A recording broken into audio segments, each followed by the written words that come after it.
is willing to do whatever it takes. You see, it's not. Your past doesn't define you. All it does is teaches you. A past is a history lesson to what to do in the future. So it doesn't matter what happened in the past as long as you learn from it. You make a mistake, that's human. You make the same mistake twice, you're stupid, right? So all that really matters is where you are right now and where you want to go and the sacrifices and the price you're willing to take. What is going on, everyone? My name is Jonathan, and I am the host of the Aymin Audio Experience podcast. We are here with Dr. Sam Bakhtiar. Thank you so much for being on the show. Jonathan, I appreciate it. Thank you so much for coming down. I appreciate you. Well, thank you for welcoming us into your space here.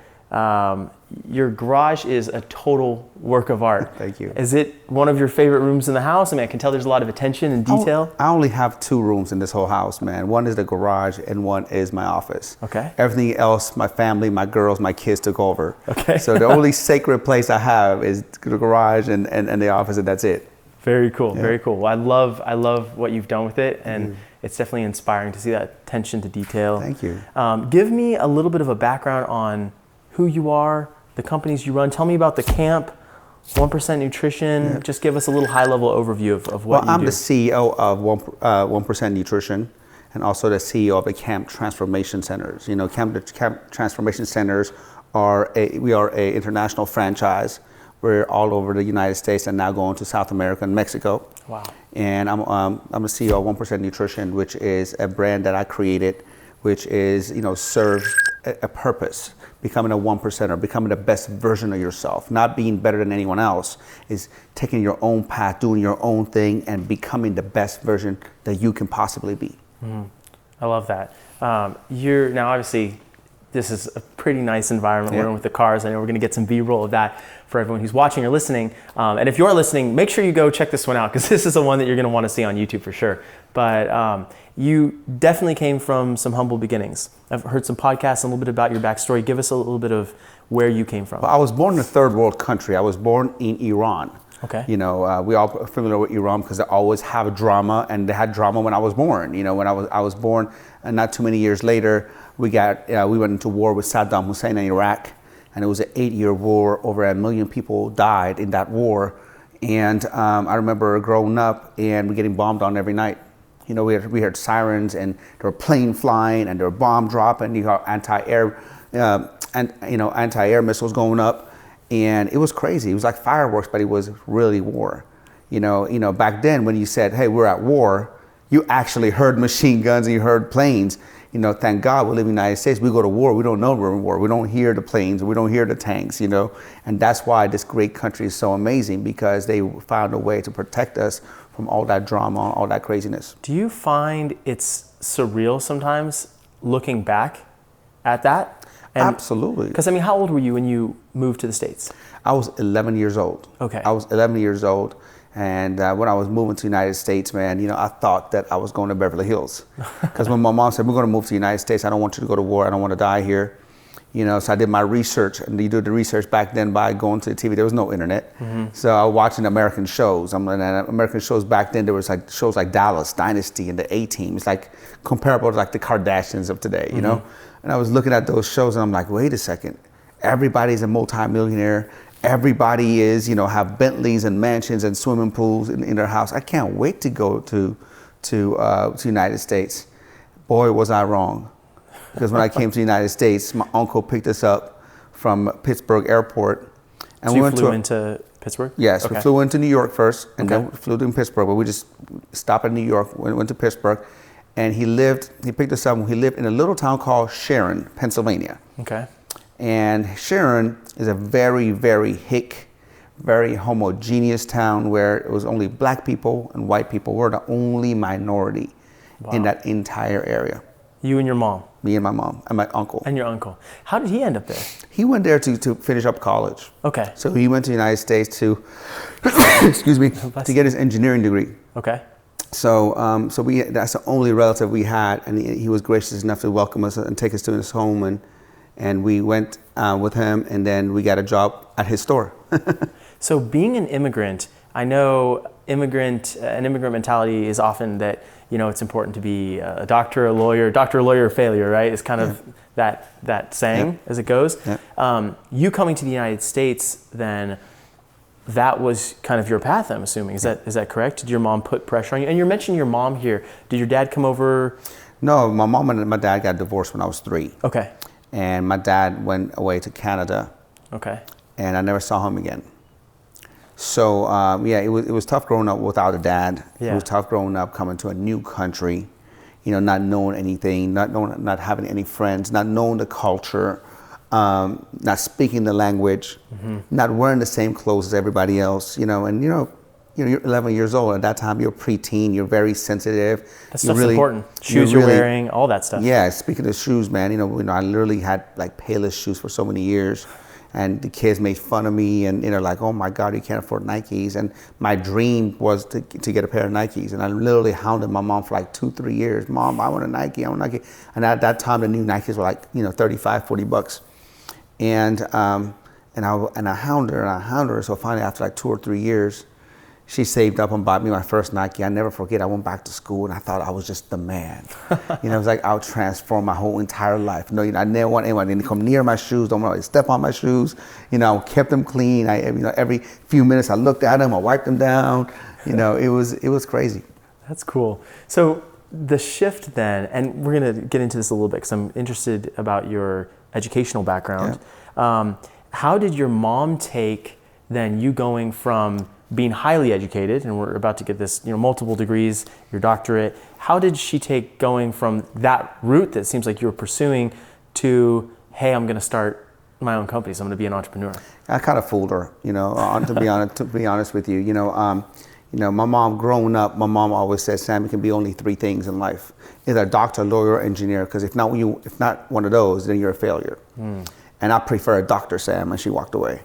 And, she brought me to the United States, a single mom. She bust her butt. So I owed her that, So I went to Penn State University, got my degree in pre-medicine and nutrition. And I moved to Los Angeles College of Chiropractic. I moved to LA and got my doctorate in chiropractic in 1999. But throughout this whole process, I fell in love, since I was like 11, 12 years old, I fell in love with working out with weights. Okay. And even though, my mom always said, no, don't do that. Nobody likes lifting, weightlifters. What are you doing that to your body? It was like so cliche because in our old country, nobody does that kind of stuff. Nobody, shaves their body. Nobody lifts weights and has muscles and flexes and all that kind of stuff. One time I think my mom thought I just lost it. She was like so upset. But this whole United States thing's got to him. Absolutely, man.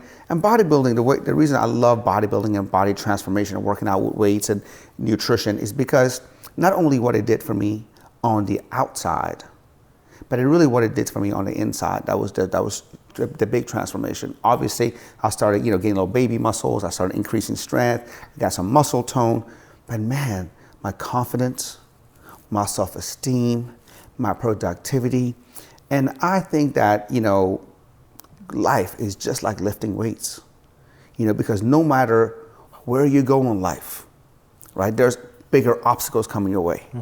People think, hey man, Sam doesn't have any problems right now. I'm full of problems. I'm full of obstacles, but I don't look at them as like, oh my God, it's problems. Oh my God, I'm going to die. I feel like, okay, what I'm going to learn from this and how I'm going to be able to maneuver around it. And do you think that came from your love of weightlifting, transforming your body, and kind of the discipline there? Absolutely, because think about it. When I first started working out, like say on the bench press, I couldn't even do the bar. Okay. And then all of a sudden, I could do the bar like 10 times. I'm like, wow, wait a second, I progressed. Then I put like 10 pounds on it. Oh my God, I got 10 pounds. I have 65 pounds. Oh my God, I'll be able to do 65 pounds. I wonder if I can do 95 pounds one day. A few weeks later, oh my God, I did 95 pounds. And then it goes on. But then you get to a point that you're like, wait a second. No matter how strong I get, there's always a bigger weight to push. You know what I mean? And speaking of being strong, so you have, and just the little research that I've done coming into this interview, you have won championships in multiple categories of bodybuilding. Weight classes, yeah, weight classes. Okay. At all of them, matter of fact. Wow, that's huge. Before they introduced the super heavyweights. Okay. I think they introduced the super heavyweights in 2006 or 2007. But they had bantamweight, 143, lightweight 154, middleweight 176, light heavyweight 198, and heavyweight, which was over 200. And I managed to get a first place title in every single one of those weight classes. Wow. Yep. Wow. That is so incredible. Like that alone almost needs its own podcast to just talk about the process of getting there. So you're working out starting at 12, around that age, correct? And so then you're also getting your studies done. And as you're doing that, are you discovering that, hey, I really have a passion for this and this is how I can follow my passion? Well, it was all God's plan, because when I got to Sharon High School, I wanted to enroll in, 7th grade. I wanted to learn English, and I wanted to play football. As the world knows, football, the foot and the ball. Yeah. When I said I want to play football, they're like, football? I'm like, no, this country is really weird because this is the foot, this is the ball. No, they're like, no, what you're talking about is soccer, and this is football. And in 1985, Sharon, there was no such a thing as soccer, or it had football, baseball, and basketball. So now I'm devastated. I'm truly devastated, because football, the real football was my dream. That was my everything that I always wanted to do. Ever since I was a little kid, I was able to walk.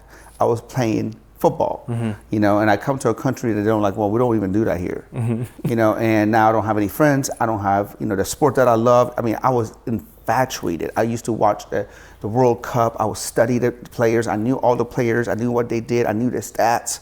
I was just obsessed, but I came in, now nobody knows what I'm talking about, and so I'm really depressed. So football at that time, the American football, I didn't know nothing about. Baseball, to this day, I don't know nothing about.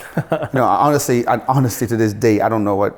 I know, you have to hit the ball and run around the bases and score, but I don't understand the game. That's all I know. My son's just 6 now, and I didn't understand baseball at all until he joined the team, playing. And then I had to go out there and you can't have 2 people on a base. Me and my wife fight all the time, because he wants my son to play baseball when he grows up, and I'm like, no, I'm like, he's gonna play soccer. Yeah, there you go. So we fight all the time about that. So I was devastated.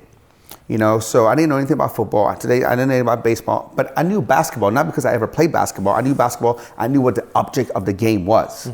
I didn't know what the object of the game for football was. I know what the object, I know the scoring and all that kind of stuff. And so I knew that all I had to do is put the ball in the hoop. And I thought, okay, well, I can do that. How hard can that be?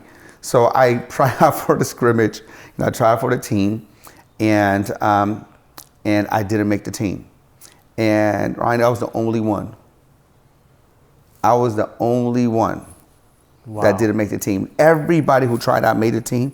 I was the only one that didn't make the team. I know I wasn't any good, but how did you feel? It was terrible.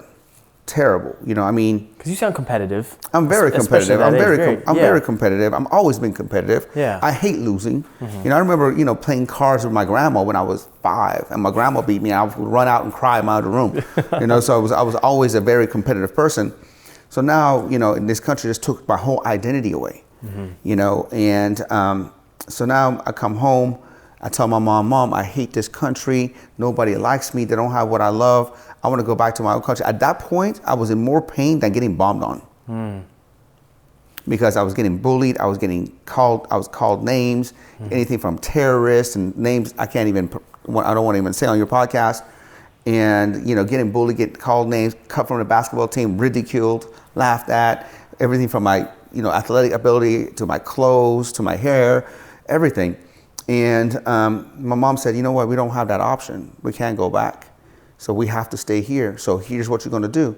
After school, walk to the boys club. It's about a mile away. Play basketball, get better, and then try out next year. So that was our plan. And so I said, okay, I'll do that. So after school, I walked to the boys club, and I started playing basketball. But one day when I was going to the boys club, I saw, these guys that are walking down from this weight area upstairs, and they all look like Arnold and Sylvester Stallone. And at that time, their movie was like everything: the Rocky movies, the Terminator movies, and all that kind of stuff. And I was like, man, I want to look like them. I want to look like Arnold and Sylvester Stallone. I want to work out, And Bro, I had the worst genetics, the worst. I mean, you can't tell now. People think I have great genetics, but I still have the worst genetics. I had a big belly, skinny arms, and skinny chest and back. And, the only thing I ever had in my favor, I'll tell you, was my legs. Because my mom had good legs, but upper body, horrible. Midsection, horrible. And I started working out, and boy, the first time I worked out, the next day I thought I was going to die. I literally got out of the bed. You don't know what soreness is at that time. Like you got out of the bed, I'm like, what? I can't even move. I'm like, what the hell? I thought I died. I went and got like a ball of Bengay. Every night I would put a ball of Bengay on me. A couple of times I forgot that you can't put Bengay and then go to the bathroom, put it on my private part, scream like crazy. You know what I mean? No. But next thing you know, like I said, I started getting a little more stronger, getting more self-confidence, and that's when I fell in love with it. Because now I go back to school and I have a better attitude. I have a better view. I'm not a victim anymore. I found something that I can belong to. See, as humans, we all need something to belong to, and we all need something to obsess about. If you get up and you don't have any obsession, you don't have anything that you're looking forward to, anything that you don't want to conquer, life is not worth living. Today, I bodybuilt for what? Since I was like 14 years old, and I retired when I was 35, from bodybuilding. And for those years, all I did was lift weights, build my body, never did one bit of stretching, never did one bit of flexibility, because I didn't care about that, because I wanted to be the biggest muscle, and I wanted to be able to win on stage. And today, as I got older, I have 3 small children. I have a 7-month-old boy now. And all I think about is I want to be healthy for him. I want to be flexible. I want to be able to bend over. I want to be able to chase him out and all that kind of stuff. So now, before this podcast, I came from my yoga class. And I'm by far, again, I'm in a set situation, I'm by far the worst in the class. By far. It reminds me of the first day in the gym when I was by far the weakest. And I told myself, and I told the yoga instructor, I said, I'm going to give myself 3 years to master this. And I know it's just a compound process. All I have to do is to do the same thing that I did, become a champion bodybuilder, and just go to yoga. It's all about the time you put in. So a lot of people want to master things overnight. A lot of people want to lift weights and just get huge, or go to work out and get shredded. It doesn't happen overnight, but it will happen over time. I really like that. That's powerful. I think you're right, especially in the field of entrepreneurship that has definitely been glorified, starting with kind of Mark Zuckerberg and now Jeff Bezos, and we kind of look to these people as role models, and everyone wants the secret hack. What's gonna get me there fastest? What's gonna shorten my journey? And it sounds like you, instead of looking for that hack, you're embracing the journey. You're embracing the process. It's all about the journey. It's all about the process. It's all about you knowing that good things happen when you're consistent. I mean, look, let's start with Jeff Bezos. You think that happened overnight? I mean, if you really want to glorify entrepreneurship, study Jeff Bezos. He's a rich man's, world's richest man. Study all the failures. Study what he had to do to get it to here. So people don't see that. People see Jeff Bezos now. People see Mike Zuckerberg now. They don't see all the time and effort and all the stuff they've done, all the failures that have gone around the way. People see me now. They see this car, they see that car, they see the mansion, they see what I have now. They don't see, the ulcers. They don't see the sleepless nights. They don't see the divorces, the failed relationships. They don't see the bankruptcies. They don't see the foreclosures. They don't see, me have to borrow money against, my house or, like that to be able to save the business. And entrepreneurship is glorified. But the key is for you to have a plan and execute a plan. And the problem with executing a plan is that making a plan is sexy. You can sit down and make the best plan. I can sit down and make a best workout plan for everybody or a best business plan for everybody. But at the end of the day, the execution is hard because the first day you execute, second day you execute. Just like people, beginning of the new year, they're like, oh, I want to get in shape. Oh, they put the plan together. First day they execute, second day, after about 2 weeks, they forget all about it. And entrepreneurs do the same thing. But the key is having a plan and execute it consistently, even on the days that you don't feel like executing. You know what I mean? I have a question about your company. So and just give me a little bit of perspective of timeline. So you graduate college, get your doctorate. Do you have any period of time there where you're working for someone else, or did you roll right into the company? Kind of give me some of those years. So the whole time when I was going to chiropractic school, the whole time when I was in Penn State, I worked as a personal trainer. Did your mom and you move out, or did you just come out for school? I moved out for school. Okay. Speaking of which, really quick, sidebar, my dad went to Penn State. Oh, no way. Got his engineering degree. No so you way. said that. No, that's awesome, man. Pretty That's cool. awesome. Yeah, man. I mean, I came here to go to school, and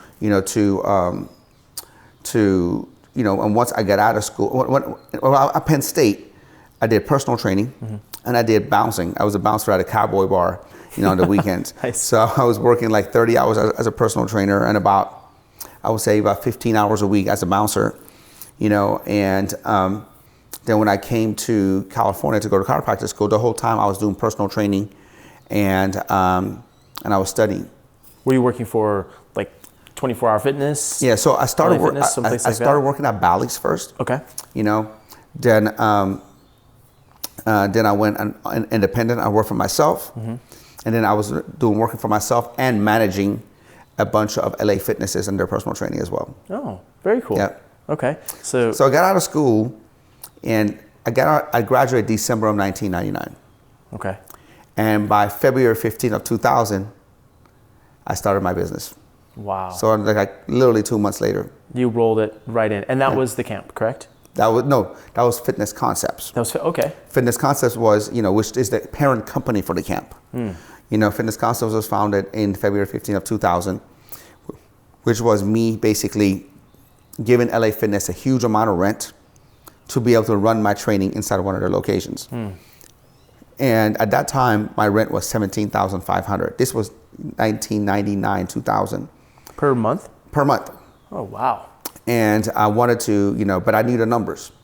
I knew that rent was $17,500. I know, I could keep the payroll down to $12,500. So that's $30,000.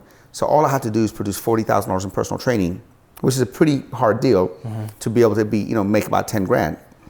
And at that time, I literally had, I needed $35,000. I had $20,000 saved because LA Fitness needed first month's rent and last month's as a deposit. So $35,000, $17,500 times 2. Yeah. So I asked my mom for $20,000 to borrow. I borrowed $20,000 from my mom. I had $20,000 saved from all the years of working. So I literally had $5,000 starting capital in the bank. And in 30 days, obviously payroll and rent was due, which was $30,000. So I literally had to come up with that deficit in 1 month, which I did. Thank God, because I had to move back to Pennsylvania if I didn't. So you had to, your back was kind of against the wall. So from there, are you married at that time? No, I wasn't married at that time. Okay. So at that point, give us however long version you want, bringing us to now. So I started Fitness Concepts, and at that time, I was like 26, 27, and I didn't mind right out of school to work 70, 80 hours a week. You didn't want to? No, I didn't mind. Okay. Oh, you didn't mind? I didn't mind. I didn't have any kids. I didn't have any spouse. I didn't have a girlfriend. I'm like, if I work 70, 80 hours a week and I can make 10 grand, I'm amazing. Because I'm from Sharon, Pennsylvania. Did you have a lot of friends at the time? Friends? Yeah. I did. Like socially? As you were looking around at the things that your friends were doing, was it hard at that time to feel good about what you were doing? Like, did you focus at all on what they were doing, or did you just kind of stay focused on? I never cared about what other people are doing. I cared about what I needed to do. I've learned a long time ago, just watching my family waste their life away. I saw my family, most people have rags to riches story. My family has, Tehran? Yes, okay. My family has riches to rags story. And I didn't want to have that. I want to be able to build my own thing. And even when I was at Penn State, everybody was going to fraternity parties and everybody was doing this and I was that. I was working, I was bodybuilding, I was studying. I was working, I was bodybuilding, I was studying. I was always been very good at, making sure that the outside world doesn't mess with my goals, no matter what. I mean, so I literally worked from 4 a.m. to 10 p.m. Monday through Friday, Saturday 7 to 3, and Sunday 7 till noon. I did that for 5 years. And I started making some good money, like 10 grand a month at first, 15 grand a month, and 20 grand a month. And like I said, I'm from Sharon, PA. Mm-hmm. If you make 2 grand a month, you're doing great. Mm-hmm. I mean, you can buy a home there for like $50,000 or $25,000. I'm not joking. You can buy a decent home, and you can buy a mansion on a lake for 300 grand. You know what I mean? Right now. Yeah. So, you make 2 grand a month there, you're doing great. So I'm making 10, 15, 20 grand a month. Now I'm getting a little cocky. Now I'm going like, oh my God, like it's like I'm balling. I'm balling. Do you buy a nice car? I'm balling. Oh my God, yes, man. So I started. I bought a BMW. I bought a truck. I bought a couple motorcycles. I bought my first home, and nobody really, I never had a father, and in school nobody really taught me about, oh well, there's ups and downs in the economy. Mm-hmm. There's economic trends. Nobody ever said that there's going to be a correction. I bought a home for $260,000, my first home, and then next thing you know, 4 years later, it's worth $600,000. So I'm thinking I'm a businessman. I'm thinking that I'm the man. Mm-hmm. But you know what? Everybody thinks they're a good fisherman when the fish are jumping in the boat. Mm-hmm. Everybody thinks that they're the best. So I started feeling like I'm the best, and I started doing some unwise investments, and took some risk. And next thing you know, the recession hit. In 2007, 2008, yeah. And recession didn't slow me down. It's like somebody put the emergency brake on. Like everything stopped. All my clients who were, a lot of them were into, real estate, loan officers, escrow officers, they couldn't afford it anymore. Next thing you know, my revenue just started plummeting. I had the same overhead. And you're still at doing Inside LA Fitness? No, okay. The same thing, but eventually I got my own location. Okay. And next thing you know, I'm devastated. In 2007, I got married. Okay. And now this is like 2009, and we're dead broke. I blew through whatever savings I had, and now we're negative $314 in the bank account. Payroll is due in 2 weeks. I had a meeting with my wife then, and she was pregnant with our first child. I looked at her and I said, we don't have any money. I'm crying. I'm literally crying in a restaurant. And she kind of looked at me and kind of disappointed. She's like, well, all that work, all this time you put in, we don't have anything. I said, we don't have anything, but don't worry. I go do whatever I need to do. I'll do whatever it takes. Just make sure you're and the baby are okay. Mm-hmm. So, at that point, I couldn't afford a house anymore. I started getting behind on the payments. I started getting foreclosure notices on the house. I didn't know if I was going to come home and the locks are changed. I didn't know. I soon found out that the home is not mine. The home is the bank's. Mm-hmm. So everybody said, "Oh, home was a home. Your home. Is it really your home?" Because the only time it's your home if it's paid for. Mm-hmm. If it's, it's kind of like your car. If you have a car payment, it's not your car. Yeah. You get to drive it right now, but the bank really owns it. Mm-hmm. But that was a hard reality. I thought it was my home. Mm-hmm. It wasn't my home. It sounds like the recession really brought you were excited, kind of going full throttle forward, and you weren't necessarily considering contingency plans or anything like that? Recession is the best thing that happened to me. Okay. How so? We made a reason. I mean, think back. Let's go back. When you look back at my life, or even your life, or anyone's life, some of the biggest devastations that you've gone through end up being your biggest blessings, haven't they? Mm-hmm. I mean, you look back. My mom and dad got divorced when I was 3. I never had a dad. So not having a dad made me a super dad today. Today I go, I'll go pick up my girls. I take my phone away. I'm always with them. I take them to their activities. I want to be that dad that I never had. Mm-hmm. So that put a chip on my shoulder to do that. We being in the war, if it wasn't because of war, I wasn't getting bombed on, I wouldn't come to this great country. I wouldn't have this opportunity. Mm-hmm. If I didn't get cut from the basketball team, I would have never went to the boys club. I would have never discovered weightlifting. I would have never had camp. I would have never become a bodybuilder. And haven't been because of the devastation of the recession. The recession later on led to my divorce because I wasn't present for my wife. I was just working. I was coming home. I was defeated. I wasn't even listening to her. I felt defeated. I felt, because my reason for living has always been providing for my family. And when that was taken away, when I didn't have the answers, I was just not right in the mind. How did that feel? Because with the backdrop of your parents getting divorced, I assume that was probably something that you wanted to be a good dad because your dad wasn't there. So how did that, I'm sure that must have really hurt. The lowest point of my life, by far the lowest point of my life. Think about this for a second. So, in 2008, we started plummeting. And in your relationship? No, as far as the bank account. Yeah, absolutely. Okay. 2008, the bank account started plummeting. And, now I don't know what to do.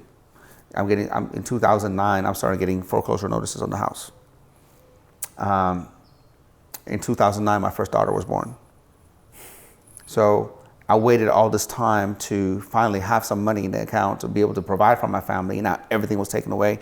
My daughter is born. I'm looking at myself. I'm like, oh my God, Sam, you're going to be that loser dad, just like you had.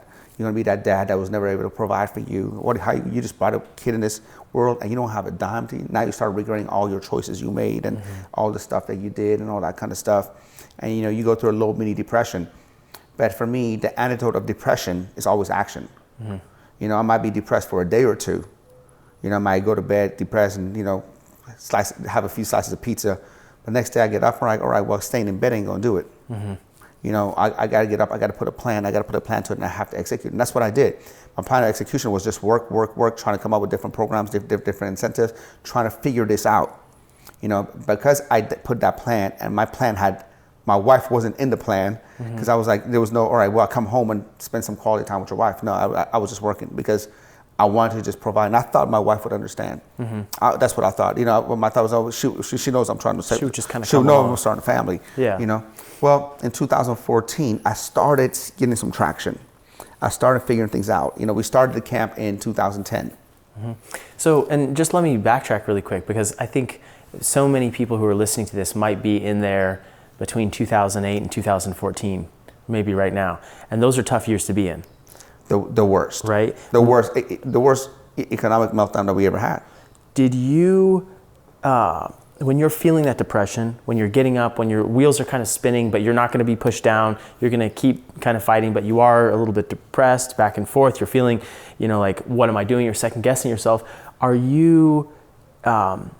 you ever deviate from kind of that plan of having fitness? Or was that always your focus? Did you start kind of second guessing how you got there and then saying, maybe I need to get a job or something else? Never. Okay. Never. Fitness is my passion. I can't ever imagine myself doing anything else actively.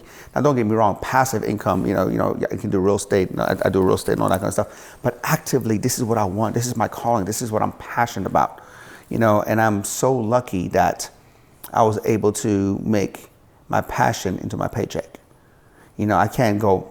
I can't do real estate full. I can't go. I'll invest in real estate, but real estate's not my passion. I don't want to go sell real estate. A lot of people did that. I don't know. Going and managing the company is not my passion. I'll be the worst employee because I always did my own shots. So I had to figure this out. So in 2010, we came up. One of my really good clients approached me to start a boot camp concept. And me being a bodybuilder and all that kind of stuff, like boot camp, like, isn't that just like aerobics classes, a bunch of people jumping up and down? And I'm like, nobody's gonna get results with that. She's like, trust me. She was like, just let's go with it. Can we do it? So I gave in. I had $11,000 in my bank account. That's all I had in my name. And this was in 2010. And 10 years ago. So I said, well, I'll give you $9,000. I keep $2,000 for emergencies. And so I gave her $9,000 and we started the camp. And we started this group training concept. Because look, when life gives you lemons, you make lemonade. So at that time, life gave us lemons, which means that, look, nobody could afford $600, $800 a month personal training. So what am I going to do? What am I going to sit down and cry and be depressed and say, oh, economy, and just be a victim? I did that for 2 days, and that was I had my pity party for 2 days, and that's all I could do. But I had to get up and fight back and figure out what we're going to do. So we came up with a bunch of different things. We came up with a group training concept where people were able to afford it. Now, instead of paying $800 or $600 a month for personal training, you could have 10, 15, 20 people in a class and each pay $100. Wow. And so you made it much more accessible to people who are maybe struggling financially because of the recession. More accessible, but what I didn't realize is this. It's actually a better business model. Because with personal training, every time you got a client, you got to have a personal trainer, one-on-one. So every time your revenue went up, so did your payroll. So it's really not a scalable business. Totally. You know what I mean? So every time you had a client, payroll went up. Every time you got a payroll went up. But with the boot camp concept or group training concept, your payroll stayed the same. Your revenue kept going up. We could have, 20, 30 people in a class with one trainer. But to my surprise, people got better results and people stayed longer because they were working out next to their friends. That concept there of just seeing the scalability of one concept versus another, is that something that you just learned kind of from the School of Hard Knocks, or were you listening to coaches or reading some books? I know you're an avid reader. Were there kind of some guiding mentors that you had who were guiding you to look at those things, or was it just simply you're looking at your P&L? It was out of desperation. Okay. It was out of desperation. I didn't really start getting any mentorship till like 2005, 2006. And I was a knucklehead most of my life. When I retired from bodybuilding is when I was like, all right, man, let me start actually looking into business, see how I can scale it, how I can make more money. Let's look into personal development. Let's start reading books again, and that kind of stuff. For about a period of 5-6 years, all I was doing is working on my business, working in the business and bodybuilding. I was happy just bodybuilding and having one gym. And once I saw the benefits of group training, not only for their client, but also their results, also their retention, but also for the company. It's so much better for the company, more scalable for the company. It was light over. That's when we started scaling the camp, and now over 120 locations. That's incredible. Yep. That's incredible. And it's franchise. Yep. Franchises are available for that as well. So that's really cool. Yep. And you're international, you're saying? Yes, we're now in Mexico and South America as well. Wow, that is so cool. Okay, give me a rundown on 1% Nutrition. Where did that come from? At what point did that start? So, I've always been saying you're a 1%er, 1%er. And 1%er to me is not about you being better than anybody. It's not a certain amount of income you make. 1%er to me is the fact that someone who sets his mind and set a goal and is willing to do whatever it takes, is willing to go against all odds, because that's been all my life. Whether he says, whether it was basketball, whether it was coming to America, whether it was everything that I've gone through, I set my mind, I set a plan, and I stuck to it. See, a lot of people, what they want to do is they want to hit a home run the first time. They want to, never play basketball, want to go, try for the basketball team, make the basketball team and become a star. Well, it doesn't work that way. They want to swing, the baseball and hit a home run. You know what I mean? They want to try something, an entrepreneurship, come up with an idea, and they want to make $1 million the first year or the first week or first 2 weeks. I don't know what, a lot of people have this crazy ambition. Life doesn't work that way. Life is going to work by you setting a goal and stay relentless towards that goal, becoming obsessed with it. And so the 1% Nutrition and 1% Life is the brand that I made. It's about whoever, is willing to do whatever it takes. You see, it's not, your past doesn't define you. All it does is teaches you. A past is a history lesson to what to do in the future. So it doesn't matter what happened in the past as long as you learn from it. You make a mistake, that's human. You make the same mistake twice, you're stupid, right? So all that really matters is where you are right now and where you want to go, and the sacrifices and the price you're willing to take. It's no different than start, saving some money, or it's no different than losing weight. Let's just say you want to lose 20 pounds. Okay, you know exactly what you need to do. You're going to put out a workout plan together, put a nutrition plan together, and all you have to do is execute the plan. Are you going to lose 20 pounds in the first day? No. Are you going to lose 20 pounds the second day? No. How about the first week? No. How about the first month? Probably not. But if you do the plan, you're going to get there sooner or later. If you want to save money, are you going to, if you put in a little bit of money every month, you're not going to have a huge saving. But if you do it consistently, that little bit of money becomes a lot of money over time. That consistency. Yep. Totally.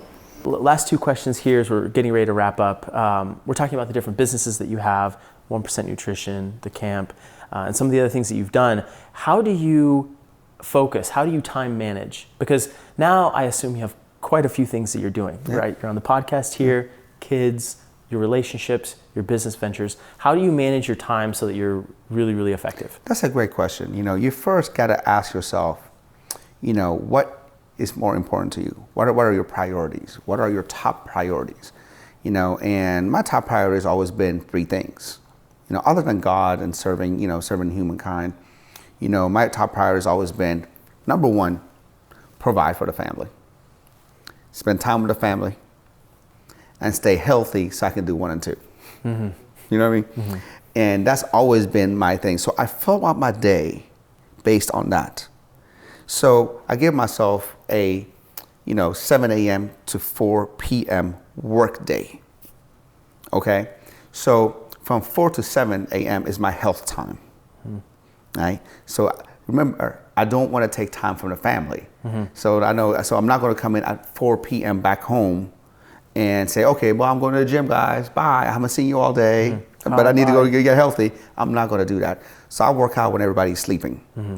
So from 4 to 7 is, I give myself, my time where I stay healthy, and I do my weight training and my yoga, my cardio, and from 7 to 4 is my work day.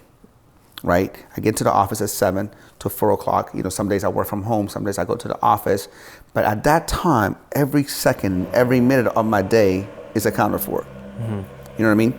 And that's when I really concentrate on what's most important. If you want to get ahead in life, you have to understand that there is something called the 80-20 rule. Everyone heard about it. Mm-hmm. It's 20% of the things that you do give you 80% of results. And 80% of the things you do give you 20% of results. Well, I'm going to go and you can knock it down even more. I call it the 5-95 rule. Mm-hmm. What are the 5% of the things that I got to do that improve 95%? And 95 are the things I do that gives you 5%. And when you hone it down, you get crystal clear on the things that you need to do every day to move the needle forward. Then you know exactly what you have to do, and you have to assign a time of the day for it. What are those questions? Sorry to interrupt, but what are some of the questions that you ask yourself to determine what is that? Because you could rationalize quite a few things. Yep. So I don't think emotion has anything to do with it, because rationality is an emotion. Mm-hmm. Okay. Rationality is your feelings towards it. Mm-hmm. I ask myself, is this activity going to give me better health, more time, or more money? Mm-hmm. And between this activity and this activity, which one will give you my highest return on my time? I have a term I call HABU, H-A-B-U, highest and the best use. Okay. What is the highest and the best use of my time? You know what I mean? What am I going to do at the moment that's going to give you the most return on the time? Everybody knows return on investment, ROI, but nobody talks about return on time. Mm-hmm. Okay? We all know and we all agree that time is so much more precious and more valuable than money. We all know, everybody knows that. But somehow, we are running around like we're never going to die. Mm-hmm. That we have all this time in the world, and we don't take care of our health. We just run around and we just waste time. Nobody's walking around throwing money away. No, you don't see anybody going around the street and just throwing money away, more money away. No, nobody's doing that. But somehow we're throwing time away, and consciously.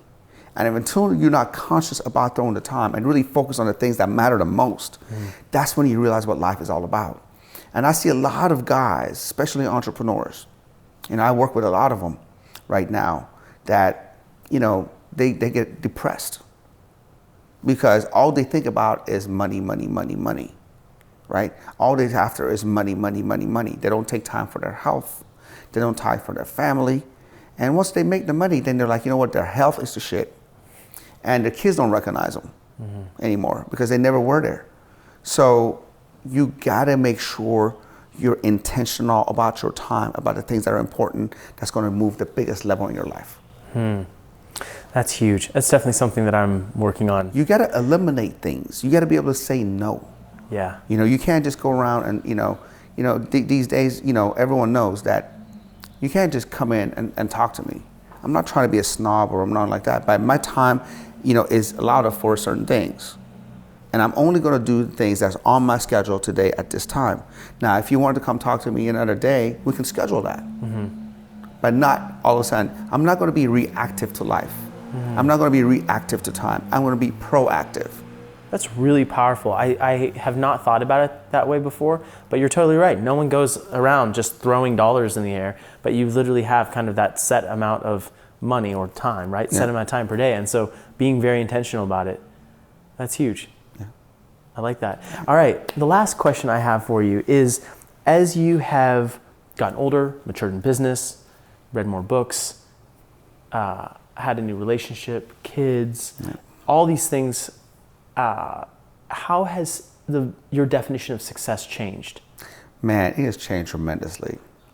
Growing up poor, growing up with our basic necessities was never met. Like I said, I live in the projects. I live in a low-income housing. We got food stamps. We got evicted. You call it, it happened to me. So growing up, I always wanted the nicer things in life. So I thought, hey, you know what? I want to get the mansion. I got the mansion. I got the house of my dreams. I want to get the Ferrari or Lamborghini and the Rolls Royce. And I got that. And then later on, I'm like, wait a second. That's not important. Because at the time when you were coming up and all you thought success were the material things, then you're like, wait a second. It's cool, but it's not all that. Then you ask yourself, what's more important in life? And the most important thing in life is that you're fulfilled. And the best way for you to be fulfilled is to help other people.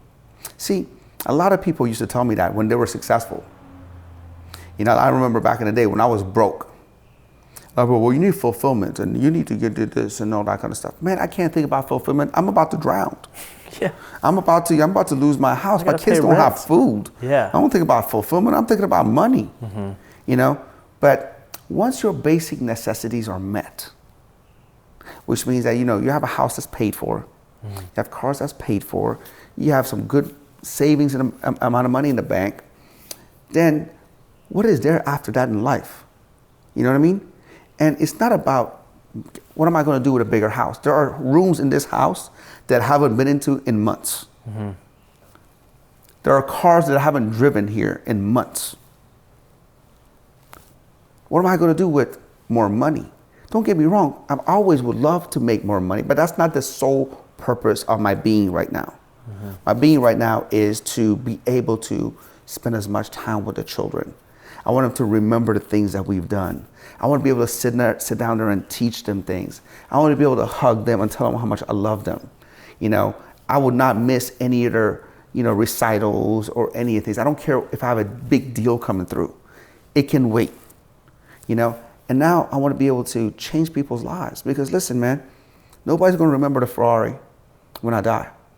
Nobody's going to remember, oh, Sam, that was the guy who had the Ferrari. No. People are going to remember the legacy that you left, how you impacted them. And I could never understand that when I was younger, when I was broke. But I always tell people, simplification in life is the ultimate form of sophistication. You think you want all these big things and all that kind of stuff. And I encourage you to go after it. If that was your dream, that you want to get the big house and you want a big car like it was mine, by no means, don't minimize it. Go get it, okay? But at a certain time, money has a diminishing return, which means that just like a workout, okay? You work out you get a good workout for an hour, you're going to get great results. Now, are you going to work out for 2 hours? Are you going to get twice as much results? You won't. You know what I mean? So at a certain point, be like, look, is more money going to make my life better? How do you know when that point is? Because you're right. At a certain point when you've provided for your necessities, when you have the house that's paid for, the cars that are paid for, what drives you to, because we're sitting next to a beautiful Ferrari, right? Mercedes over here, the Lamborghini. At what point how do you think about that? It all has to do with your comfort level. It all has to do with what you want out of life and how soon you mature up. If it really is up to that individual, but if you're chasing material things, there's a never-ending game. You'll never win that. You'll never have everything that you ever wanted. There's always a bigger house. There's always Ferrari just released a new model. There's always a newer model. Your car was cool last year, but this year there's a cooler car out there. This house was amazing last year, but now there's a bigger house across the street that they're building. At a certain point, you have to be comfortable within your own skin and say, you know what?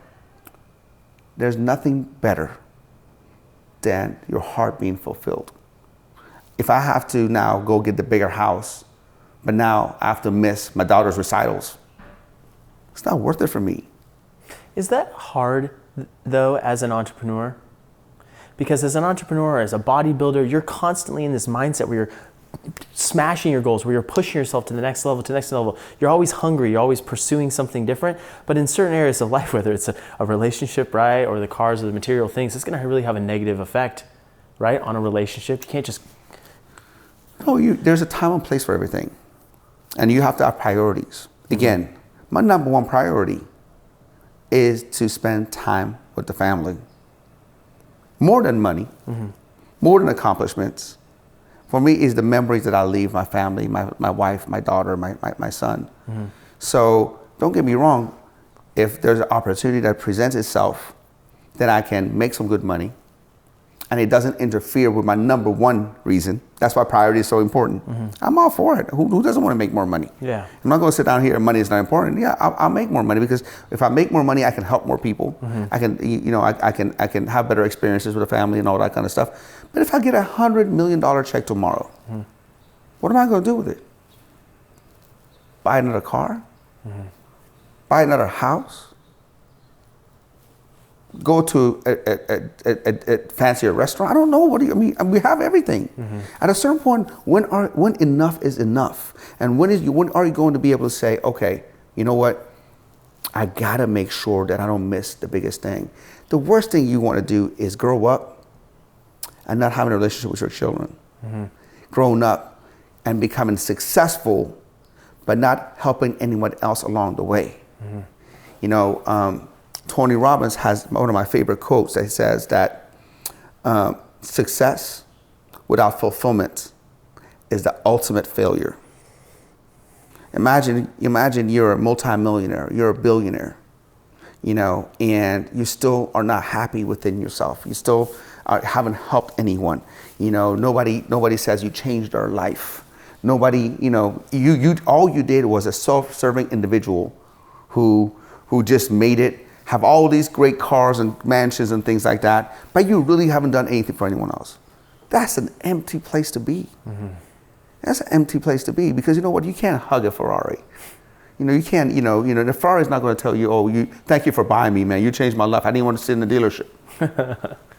You know what I mean? Yeah. There's more to life than that. And I don't want people to say, well, you stop being ambitious. No, ambition is what drives. Ambition is what's going to drive you. If I didn't have ambition, then I wouldn't be able to put my kids to school. My kids are 10, 6, and 7 months. Their college is already paid for. It's already paid for. They have enough money in their account, that they can go to college and never have to worry about. So if it wasn't ambition for them, it's not that bad. Ambition, be ambitious for your family. Be ambitious for other people. For yourself, look, man, I'm the prime example. It doesn't really matter. I have 300 pairs of shoes. I look back, I'm like, what a dumbass. I really look, I'm like, look, what a dumbass. People think it's cool. I'm like, oh, it's dumb. At one time, I had 19 cars. I'm down to 9 now. At one time, I had 19 cars. It's the worst thing, because I didn't know which one had gas.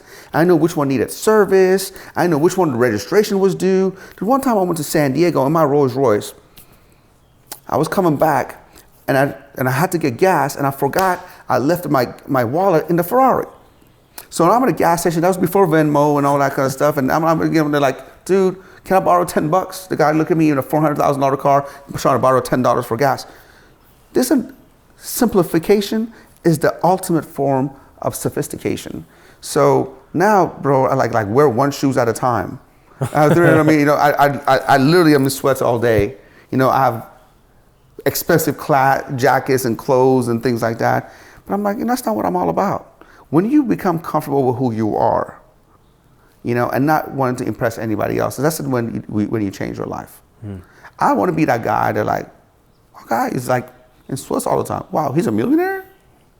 That's the guy I want to be. Yeah. I don't want to be the guy who, flashing all the time and, doing all the kind of, and don't get me wrong, there's a time and place you want to flash. Yeah. You want to go to Oscars or you're doing something like that, you want to put, you want to flash a little bit.